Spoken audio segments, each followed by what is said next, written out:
Bienvenue dans le podcast des photographes professionnels. Alors aujourd'hui, je lance officiellement une nouvelle série d'épisodes. Une fois par mois, je vais vous parler d'un livre qui a été important pour moi, une lecture qui a été impactante, qui m'a fait réfléchir, qui m'a fait surtout évoluer dans mon parcours de photographe et celui d'entrepreneur. Alors ce ne sera pas forcément un livre sur la photo, mais c'est un livre qui va vous aider au quotidien dans votre pratique de photographe. Et d'ailleurs, le premier livre de cette série, c'est un livre qui est assez compliqué à classer, car il est question à l'intérieur de développement personnel, mais on ne peut pas vraiment dire que c'est un bouquin de développement personnel parce que c'est une grosse critique de ce que c'est le dev perso, de ce que c'est en termes de business aujourd'hui. Et vous allez vite comprendre pourquoi je dis ça. Alors l'auteur s'appelle Mark Manson. Il a commencé par un blog sur lequel il distillait pas mal de conseils d'anti-développement personnel, assez intéressant. Il a tout résumé dans son livre, que je trouve passionnant. Et le livre d'ailleurs a été adapté dans une sorte de documentaire qui est assez surprenant à regarder. C'est un format assez inhabituel, très sympa et qui reprend les clés du bouquin. À l'intérieur, il y a 9 points clés qui sont abordés à la fois dans le livre et dans le documentaire. On va les voir ensemble parce que c'est une approche vraiment contre-intuitive à ce qu'on pourrait attendre d'un bouquin de dev perso et qui va parler de bonheur, comment être plus heureux. Et rien que le titre, l'art subtil de s'en foutre, en anglais, The Subtle Art of Not Giving a Fuck, et d'ailleurs c'est un des premiers à utiliser le mot fuck dans un titre de bouquin, ce qui a fait assez polémique au début et qui a vu les ventes, qui a fait que les ventes se sont envolées, donc il y a plein de gens qui ont suivi, qui ont copié un peu le concept de mettre un gros mot en couverture. Et d'ailleurs, beaucoup de gens reprennent aussi son approche, donc c'est intéressant de venir à la source, et c'est l'objectif de cette petite série d'épisodes que je vous propose à partir d'aujourd'hui. Il y en aura donc un par mois, où on va essayer d'analyser des bouquins qui sont pas forcément très connus. Bon, celui-ci a été un best-seller et beaucoup de gens connaissent, mais surtout aux États-Unis, pas trop en France. C'est pas trop ça en France, le dev perso, surtout venant des Américains, enfin avec des auteurs américains. Donc c'est important d'en parler. Le premier chapitre, le premier concept, il a appelé « Don't try », ne pas essayer, n'essaye pas. L'auteur illustre ce concept en se référant à Charles Bukowski, que vous connaissez peut-être un peu mieux que Mark Manson, qui est un écrivain qui a, pour le coup, embrassé tous ses défauts et a vécu sans poursuivre le succès traditionnel. Et l'idée, c'est que chercher constamment à être heureux, chercher constamment à réussir selon les standards externes, on va en parler, ça mène bien souvent à la frustration. Alors que vivre authentiquement, selon ses propres termes, au final ça apporte une paix intérieure beaucoup plus durable. Ça a été le cas pour Bukowski quand il l'explique, et ça a été le cas de plein d'autres personnes, et c'est sûrement votre cas aujourd'hui. Il y a peut-être des choses qui vous font réaliser en écoutant ça que parfois c'est bien de ne pas écouter trop l'extérieur et pas chercher à être ce que les gens attendent de vous, ce que vos parents attendent de vous, ce que vos proches attendent de vous, ce que vos professeurs attendent de vous, et juste vivre en fonction de vos standards à vous. Et ça arrive au deuxième point, qui est que le bonheur est un problème. Happiness is a problem. Le bonheur, ça résulte de la résolution de problèmes significatifs. Et Manson suggère que les gens sont plus satisfaits lorsqu'ils travaillent sur ces défis qui les passionnent, même si ces défis impliquent des difficultés et de la souffrance, que le résultat en tant que tel. Et ça, on s'en rend vite compte quand on arrive à atteindre un objectif qui nous a fait beaucoup travailler, et on a traversé beaucoup de problèmes. En fait, c'est pas le résultat qui nous plaît, c'est tout le parcours qu'il a fallu mettre en place pour y arriver.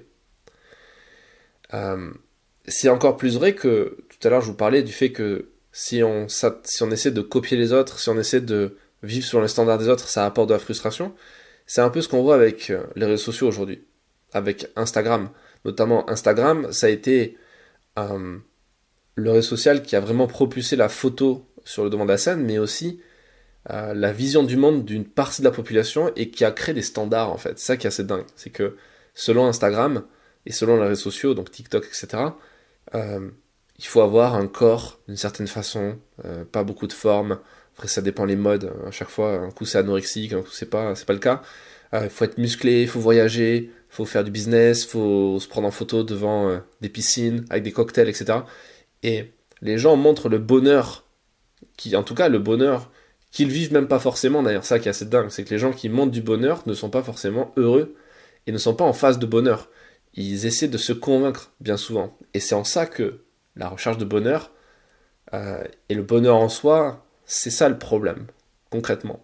Là, on tombe dans la philosophie, mais on pourrait aller très loin, mais on va rester là.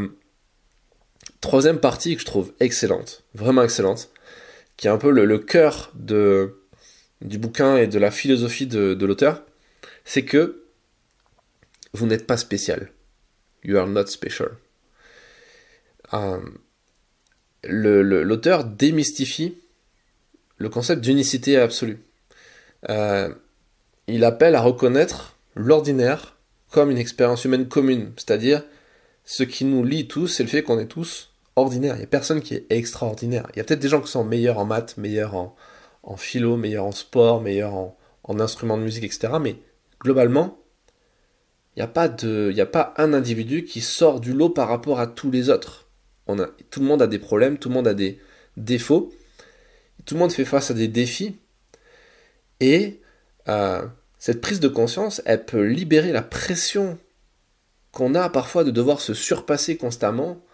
On le voit beaucoup en photo, on est toujours challengé et guidé, parfois drivé par une mauvaise jalousie de l'autre photographe, de se dire, ah putain, il fait vraiment des photos pas terribles, moi je suis meilleur que lui, pourquoi je suis pas publié, pourquoi j'ai pas autant de clients, etc.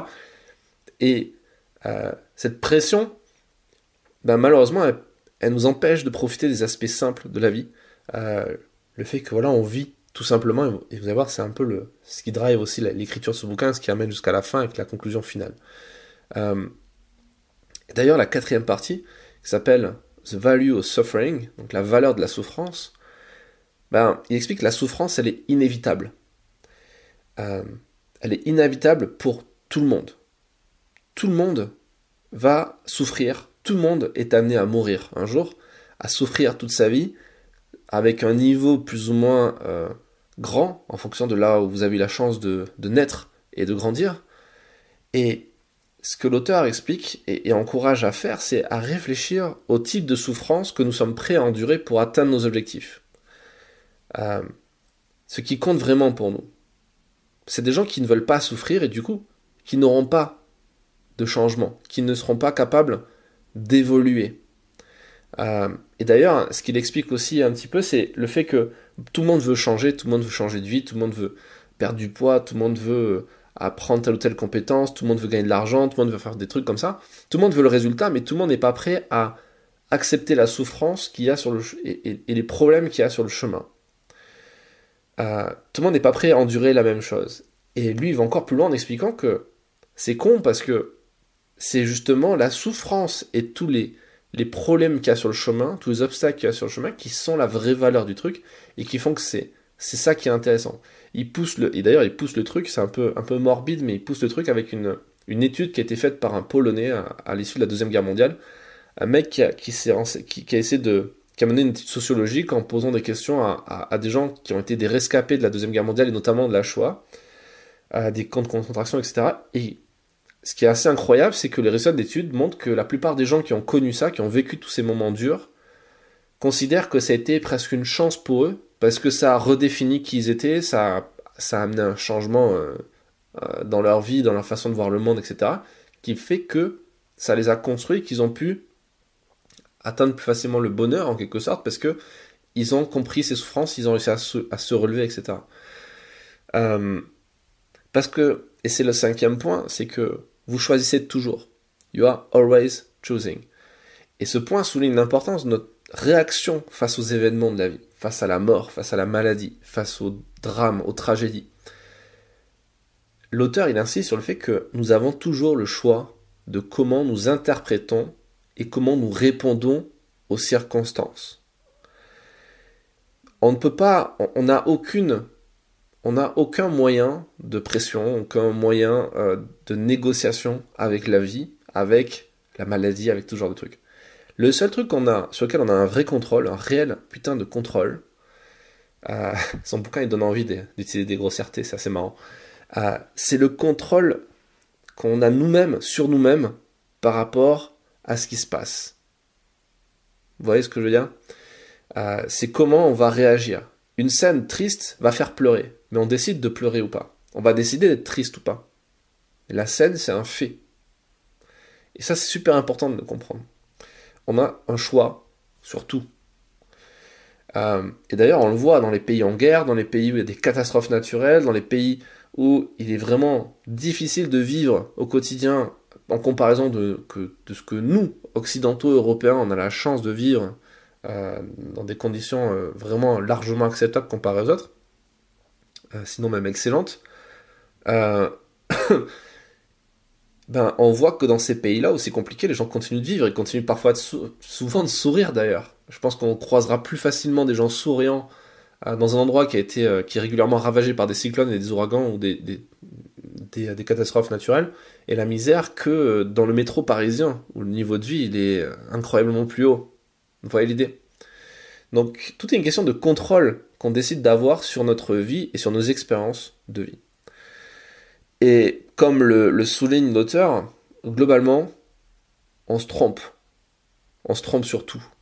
Et donc c'est un titre de chapitre qui dit « You're wrong about everything » et moi aussi. « But so am I ».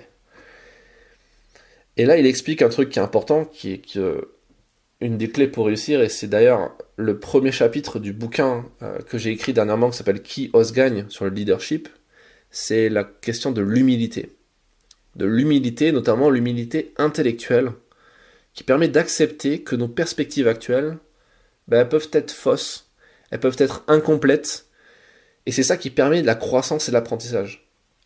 Accepter de comprendre qu'on n'a pas toutes les clés, qu'on ne pense pas peut-être de la bonne façon, qu'on n'a pas le bon modèle mental, la bonne vision des choses, accepter qu'on se trompe. Et d'ailleurs, c'est un truc qu'on comprend assez facilement quand on est gamin, parce que les adultes sont là pour nous dire « tu te trompes ». D'ailleurs, on fait des contrôles pour vérifier, des évaluations pour vérifier si on se trompe pas. Et curieusement, quand on a 18 ans, quand on est adulte, on nous fait un peu moins chier avec ça. Et pourtant,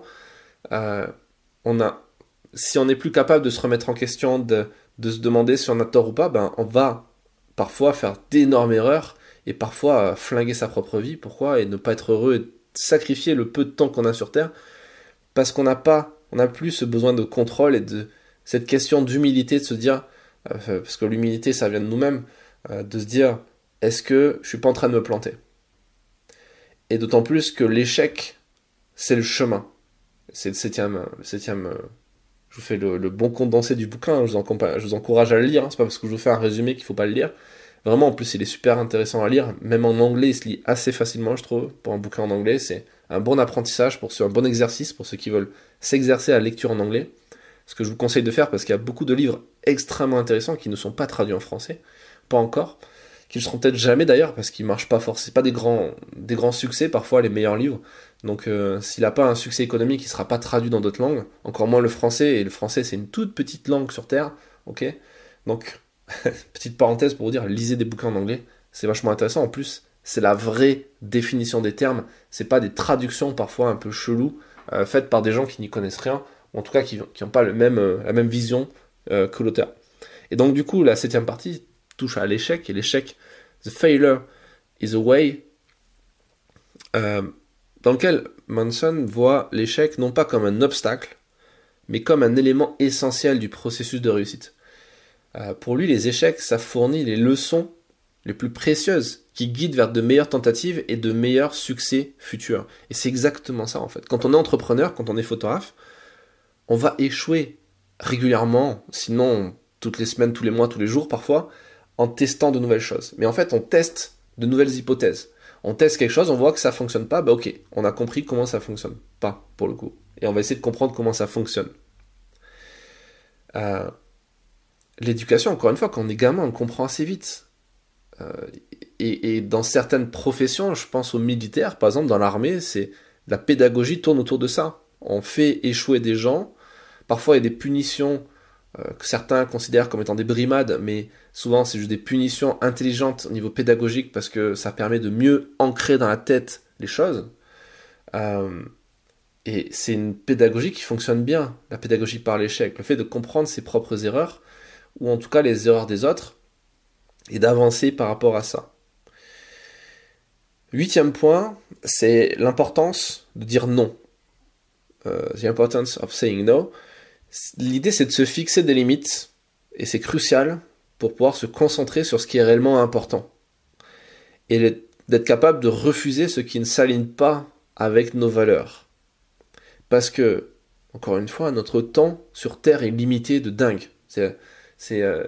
On peut vivre encore pendant 10, 20, 30, 40 ans, peut-être 50 ans, mais on peut aussi s'arrêter de vivre dans 5 minutes, dans 10 minutes. Peut-être que là, à la fin, je pourrais peut-être ne pas terminer cet épisode de podcast et mourir avant la fin de cet épisode. Ce qui serait pas cool. Mais il y a quand même des cas où c'est techniquement possible et il suffit de faire une crise cardiaque ou autre chose, un AVC, et c'est terminé en fait. La vie est extrêmement fragile, extrêmement solide aussi, mais extrêmement fragile. C'est incroyable à quel point notre temps est extrêmement limité, on s'en rend pas trop compte, et cet épisode il est là pour faire prendre conscience de ça. L'idée c'est pas de vous rendre triste, de vous apeurer, de vous dégoûter, l'idée c'est de vous motiver. Et c'est là le but de ce bouquin aussi. Parce que ça termine comme ça termine sur le fait que, et le titre je le cite, c'est « And then you die ». Et puis, vous mourrez. Et c'est un peu la conclusion et en même temps tout le chemin vers lequel l'auteur veut nous amener sur le concept de la mortalité. Et le fait de comprendre et bien s'en rappeler et même devoir se le rappeler tous les jours que, on va mourir. On va tous mourir. C'est ce qui unit tous les humains. Et ce qui fait que la vie a un sens et que la vie est incroyable et intéressante. C'est qu'on finit par mourir. Et on ne sait même pas quand on va mourir.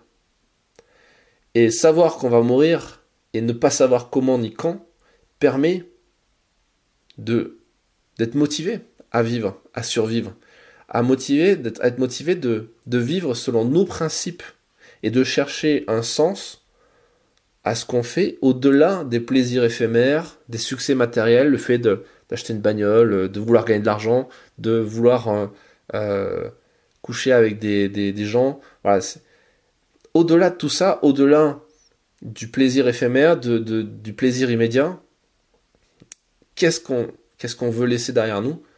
Qu'est-ce qu'on veut vraiment faire dans sa vie? Ça fait réfléchir. Hein.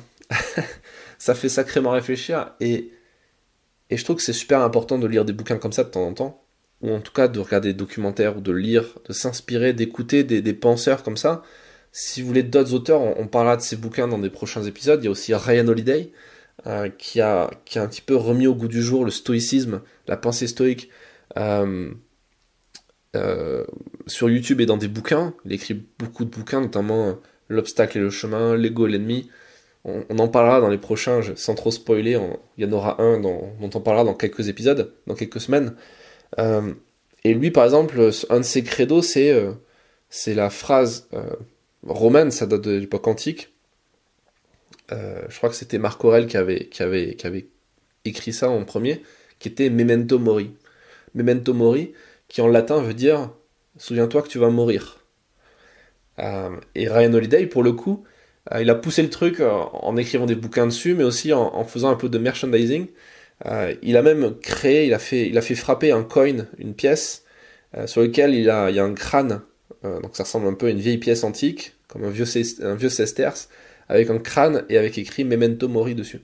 Et il explique fièrement à chaque fois qu'il a cette pièce toujours dans sa poche tous les jours pour se rappeler cette réalité qu'il va mourir et qu'il faut faire un maximum de choses et pas se laisser guider comme telle une feuille morte dans le vent par ce que les gens attendent de vous, ce qu'ils veulent que vous fassiez ou ce qu'ils pensent de vous.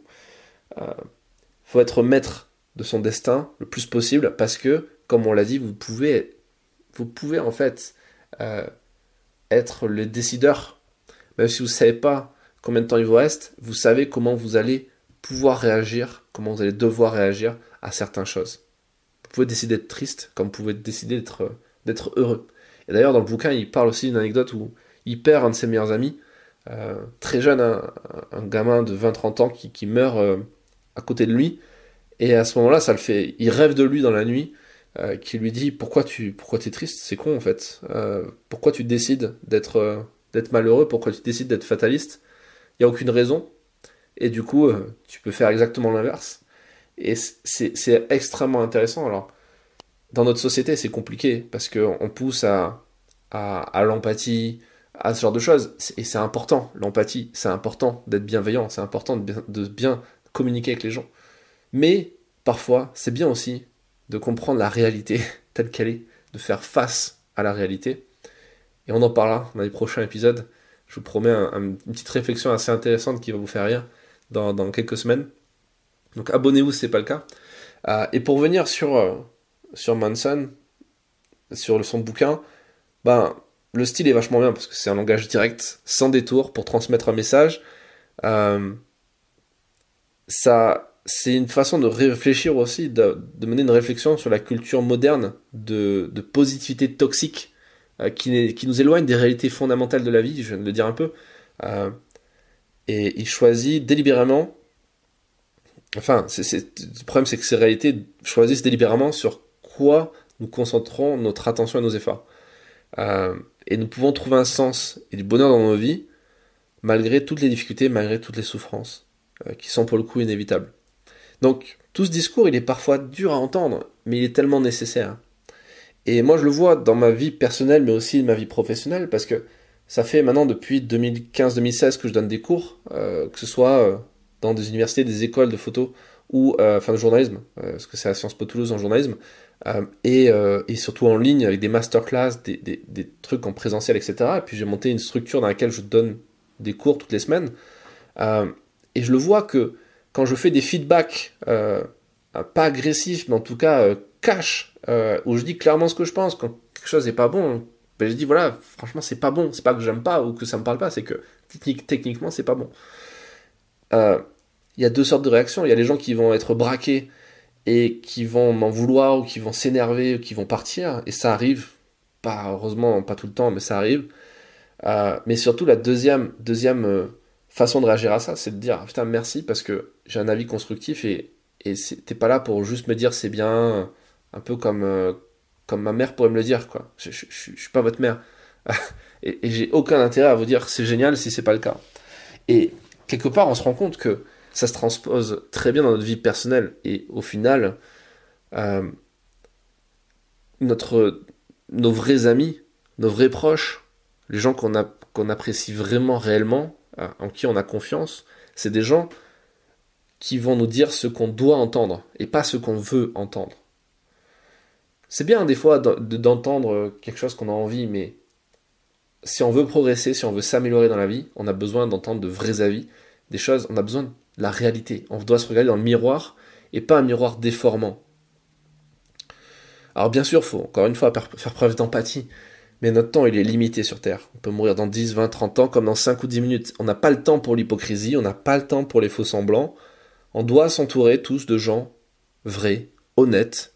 On doit faire face à la réalité et non pas, et ça c'est le point le plus important, on ne doit pas faire face à... Enfin, il faut faire attention à ne pas tomber dans l'interprétation qu'on fait de la réalité. Parce qu'on est tous humains, on est tous des êtres de passion, d'émotion, et on ne voit jamais à la réalité telle qu'elle est, on voit la réalité telle qu'on l'interprète au prisme de nos biais cognitifs, de notre expérience, de nos envies, de nos espoirs.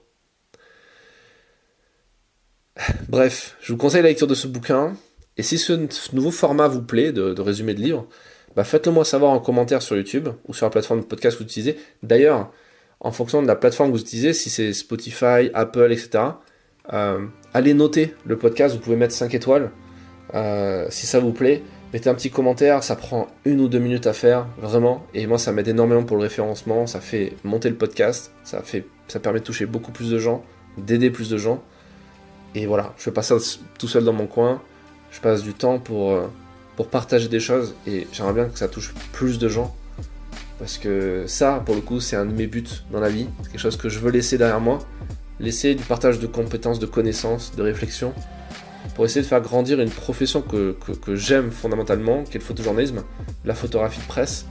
Et je pense que depuis 2018 et le lancement de ce podcast, ça a pas mal aidé beaucoup de gens à se lancer. Donc aidez-moi. Aidez-moi en utilisant 2 minutes de votre temps pour noter cet épisode, partager cet épisode, noter ce podcast et aider à faire connaître ce format. Je vous donne rendez-vous la semaine prochaine pour un nouvel épisode et une interview de photographe qui devrait, je pense, vous plaire beaucoup. Merci pour votre écoute.